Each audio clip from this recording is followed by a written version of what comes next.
Hi, my name is Isaiah Tolo, and I am a PhD student here at the Minnesota Aquatic Invasive Species Research Center. And I am so excited to share with you about my research on koi herpes virus and the invasive fish that it affects here in Minnesota and across the world. You may be passionate about restoring natural environments and the animals that live in them. Well, so am I.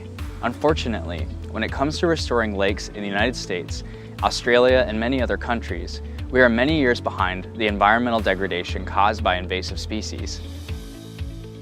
Like other invasive species, common carp were first introduced to lakes in Minnesota and across the globe as a game and food fish. No one could have predicted how these fish would dominate shallow lake ecosystems and shift them from clear states where native fish thrive to algae-choked turbid states, like this. Common carp are bottom feeders, whose endless rooting in lake sediments is associated with a loss of aquatic vegetation in over 70% of lakes in southern Minnesota. On the upside, lakes have been shown to recover when carp are removed, even after decades since they've been introduced. However, there are no effective ways of controlling common carp without hurting other species. So let me explain to you how a virus could be a part of the solution. Last year, while investigating multiple mass mortalities of common carp in Minnesota, my lab group identified a pathogen called koi herpes virus.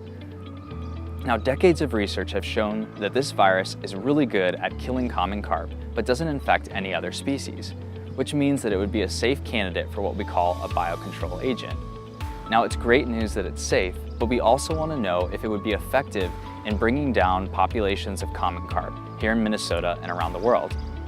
Because fish with previous exposure to KHV become resistant to the virus, we need to know how far and wide the virus has spread in Minnesota. If most of the population hasn't been exposed, then KHV biocontrol has a great chance of working. I will work with the Minnesota Department of Natural Resources and a carp removal company to gather fish from across the state. Then it's off to the lab, where I will use a variety of molecular tools to test carp blood and tissues for antibodies to KHV and viral DNA. Using these tools, I will determine where KHV is now and how fast it may spread in years to come. I am so excited about this project because not only does it answer this question about whether KHV will be useful as a biocontrol agent, but it also generates data that will help explain how the virus acts in wild populations, which means that we can protect carp in their native environments.